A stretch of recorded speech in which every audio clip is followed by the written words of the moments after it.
తెలంగాణలో municipal polling ముగిసింది. 116 మున్సిపాలిటీలు 7 కార్పొరేషన్లకు సంబంధించి ఉదయం 7 గంటల నుండి మొదలైన పోలింగ్ ఇవాళ సాయంత్రం 5 గంటలతో ముగిసింది. ఇక ఇదే విషయానికి సంబంధించి మరింత సమాచారాన్ని బ్యూరో చీఫ్ కృష్ణమూర్తి అందిస్తారు లైవ్ ద్వారా. కృష్ణమూర్తి, చెప్పండి, కొన్ని చోట్ల ఉద్రిక్తత పరిస్థితులు అయితే నెలకొన్న, ఎలా జరిగిందనుకోవాలి పోలింగ్ సరళి?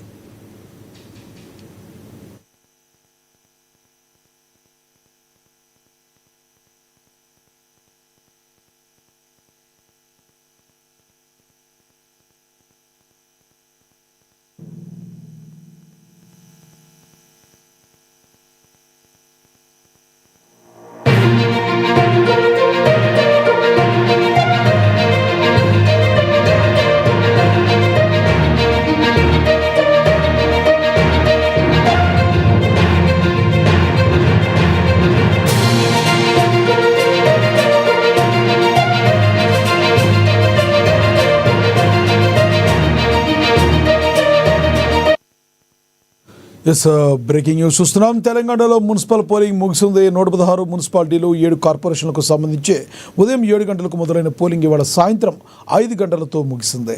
ఇదే విషయానికి సంబంధించి మరింత సమాచారాన్ని మా బ్యూరో చీఫ్ కృష్ణమూర్తి అందిస్తారు. కృష్ణమూర్తి, చెప్పండి, మధ్యలో కొన్ని దగ్గర ఉద్రిక్తత పరిస్థితులు అయితే నెలకొన్నాయి. టోటల్గా ఈ పోలింగ్ సరళిని ఏ రకంగా చూడాలి? ఉదయం నుంచి జరిగినటువంటి మున్సిపల్ పోలింగు పూర్తి స్థాయిలో ప్రశాంతంగా జరిగింది.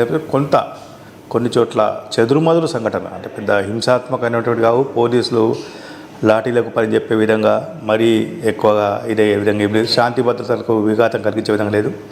దొంగ ఓట్లు వేస్తున్నారని, ఓటర్లను ప్రలోభాలకు గురి చేస్తున్నారని ఆరోపణలు, ప్రత్యారోపణలు, వీటి మధ్యలో కొంత తోపులాట, నాయకుల మధ్య కొంత వాగ్వాదం. దీంతో పోలీసులు కూడా సామరస్యంతో పూర్తి స్థాయిలో ప్రశాంత వాతావరణంలో పోలింగ్ జరిగేందుకు వారు అన్ని చర్యలు తీసుకున్నారు. దీనికి సంబంధించినటువంటి, అంటే ఇప్పటి వరకు మనకు అందిన సమాచారం ప్రకారంగా 65% వరకు పోలింగ్ అయిందంటున్నారు. ఇంకా కొంతమంది చాలా పోలింగ్ బూత్లలో ఓటర్లు ఓటు వేసేందుకు క్యూ లైన్లో ఉన్నారు. సాయంత్రం వరకు పూర్తి స్థాయిలో ఎంత పర్సెంటేజ్ జరిగింది, ఎంతవరకు పోలింగ్ అయినది కొంత ఎన్నికల కమిషన్ చెప్పేటువంటి అవకాశం అయితే ఉంది. ఇక్కడ ఎస్ఈసి అంటే స్టేట్ ఎలక్షన్ కమిషన్ మాట్లాడుతూ, రాణి కుముదిని మాట్లాడుతూ, పండుగ వాతావరణంలో పోలింగ్ జరిగింది, చాలా ప్రశాంతంగా జరిగిందని చెప్పేసి వారు చెప్పారు. పర్సెంటేజ్ ఎంత వస్తుందనే విషయంలో కొంత ఇప్పుడిప్పుడే పోలింగ్ ముగిసి పోలింగ్ డబ్బాలను అంటే కౌంటింగ్ సెంటర్లకు పంపించే ప్రక్రియ సాగుతుంది. కాబట్టి అధికారులు ఎక్కువ పోలింగ్ కన్నా జరిగినట్లయితే ఏ పార్టీకి అది అడ్వాంటేజ్ అయ్యే అవకాశం స్పష్టంగా కనబడుతుంది అంటారు? స్థానిక సంస్థల ఎన్నికలు కాబట్టి అధికారంలో ఏ పార్టీ ఉంటే ఆ పార్టీకి కొంత అనుకూలంగా వచ్చే అవకాశాలు ఉన్నాయి. ప్రచారంలో ఏది జరిగినా ఎన్ని జరిగినా మెజార్టీ స్థానాలు అధికార పార్టీకి వచ్చే అవకాశాలు ఉంటాయి. ఎందుకంటే మొన్నటి గ్రామ పంచాయతీ ఎన్నికలు చూసాం. గ్రామ పంచాయతీ ఎన్నికల్లో కాంగ్రెస్ పార్టీ మెజార్టీ సీట్లను సాధించింది. ఆ తర్వాత బీఆర్ఎస్ ఉంది. ఇక్కడ కూడా స్థానికంగా జరిగేటువంటి పనులు కానీ అభివృద్ధి కార్యక్రమాలు, అంటే గ్రామీణ ప్రాంతాల్లో కాకుండా పట్టణ ప్రాంతాల్లో కొంత డ్రైనేజీ వ్యవస్థ కానీ, రోడ్ల వ్యవస్థ కానీ, స్ట్రీట్ లైటు, ఇవన్నీ కూడా రాష్ట్ర ప్రభుత్వ ఆధీనంలో చేసే అవకాశం ఉంటాయి. ప్రభుత్వ యంత్రాంగమంతా రాష్ట్ర ప్రభుత్వ ఆధీనంలో ఉండి పనిచేస్తుంది. అదేవిధంగా ఈ ఎన్నికలను అధికార పార్టీ చాలా ప్రతిష్టంగా తీసుకున్నారు. మంత్రులకు సీఎం రేవంత్ రెడ్డి చాలా క్లియర్గా చెప్పారు, గెలుపు బాధ్యత మీదే. మీరు హైదరాబాద్లో ఉండకుండా మీ కాన్స్టిట్యూన్సీలో మీ కార్యక్షేత్రాల్లో ఉండండి. మీ మున్సిపాలిటీలు ఏమున్నాయో వాటిని గెలిపించేందుకు ప్రయత్నాలు చేయండి, అక్కడే ఉండండి అని చెప్పారు. కాబట్టి ఈసారి మంత్రులు, ఎమ్మెల్యేలు, ఎమ్మెల్సీలు, ఎంపీలు వీళ్ళందరూ కూడా చాలా ప్రతిష్టంగా తీసుకున్నారు. అదే స్థాయిలో కొంత ఈ ప్రచారంలో బీజేపీ కూడా కొంచెం దూసుకుపోయిందని చెప్పచ్చు. బీజేపీ కూడా పూర్తి స్థాయిలో, అంటే మొన్న జూబ్లీహిల్స్ ఉప ఎన్నికల్లో డిపాజిట్ కోల్పోయి కొంత పూర్తి స్థాయిలో పార్టీ చెతకిల పడింది, అయిపోయింది బీజేపీ పని అని కొంత ప్రచారం జరుగుతున్న నేపథ్యంలో ఈ ఎన్నికల్లో సత్తా చాటాలని చెప్పేసి బీజేపీ కొంత ప్రయత్నం కూడా చేసింది.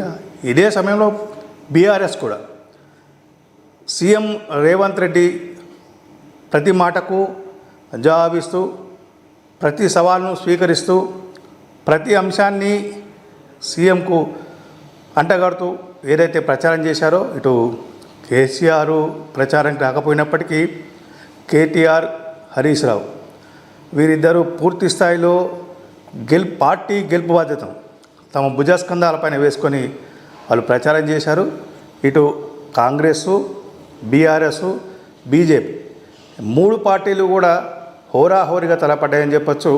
అక్కడక్కడ కొన్ని చోట్ల ఇండిపెండెంట్ కూడా కొంత ప్రభావం చూపే అవకాశం ఉంది. ఆ ఇండిపెండెంట్ కూడా పార్టీల టిక్కెట్లు ఆశించి చాలా కాలంగా పార్టీలకు పనిచేస్తూ పార్టీల టిక్కెట్లు ఆశించి చివరి క్షణంలో టికెట్ రాకపోవడంతో వాళ్ళు ఇండిపెండెంట్గా బరిలో పోటీ చేస్తూ ఉన్నారు, అదృష్టాన్ని పరీక్షించుకుంటున్నారు.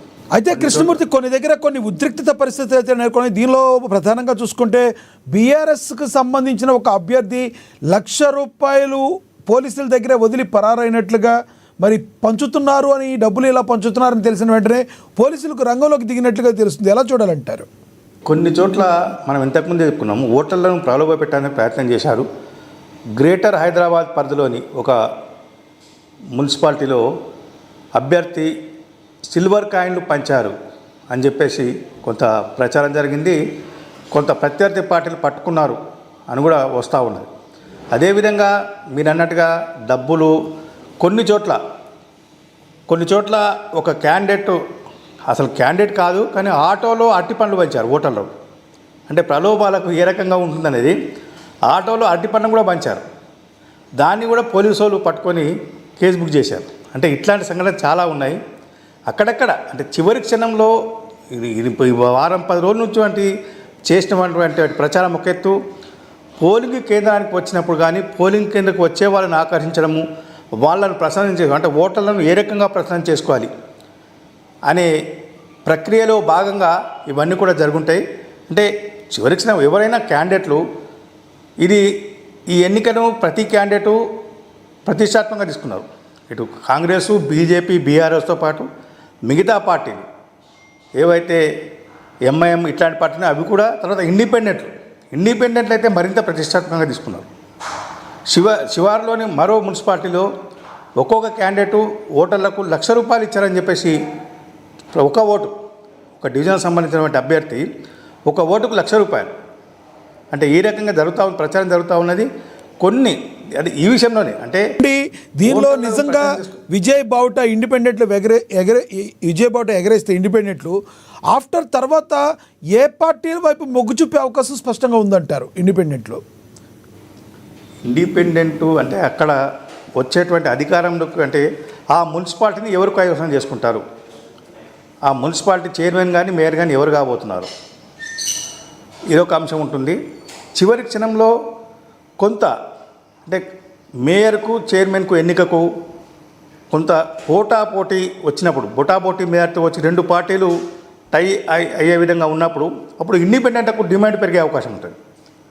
ఇండిపెండెంట్లను ఏ పార్టీ ప్రసన్నం చేసుకుంటే ఆ పార్టీ వైపు ఆ ఇండిపెండెంట్ క్యాండిడేట్ వెళ్ళి అక్కడ చేరి ఆ పార్టీకి మద్దతు ఇచ్చే అవకాశాలు ఉంటాయి. అంటే ఇది స్థానికంగా ఉన్నటువంటి అంశం కాబట్టి స్థానిక రాజకీయాలు, స్థానికంగా ఉన్నటువంటి అంశాలు, స్థానిక పరిస్థితులను, స్థానిక నాయకత్వం, స్థానిక పరిస్థితులు, స్థానిక ప్రభావం ఇవన్నీ కూడా ఉండే అవకాశం ఉంది. అంటే లోకాలిటీ స్థానిక ఎన్నికల్లో ఇప్పుడు ఈ మున్సిపల్ ఎన్నికల్లో గెలుపు రానున్న జడ్పీటీసీ అదేవిధంగా జిహెచ్ఎంసీ ఎన్నికల ప్రభావం పడుతుందంటారా? ఈ గెలుపు ఎవరిదైనా కూడా అంటే ఖచ్చితంగా ఏ ఎన్నికైనా కానీ ఖచ్చితంగా రాబోయే ఎన్నిక మీద ప్రభావం పడుతూ ఉంటుంది. కంటోన్మెంట్ ఎన్నిక తర్వాత కొంత జూబ్లీహిల్స్ మీద ప్రభావం పడింది. కంటోన్మెంట్ ఎన్నికల్లో కాంగ్రెస్ గెలవడము అది కొంత కాంగ్రెస్ పార్టీ జూబ్లీహిల్స్లో కూడా చెప్పుకుంది, కంటోన్మెంట్లో మేము గెలిచాము, అభివృద్ధి చేస్తున్నాము, కంటోన్మెంట్లో మమ్మల్ని ఆదరించి గెలిపించారు,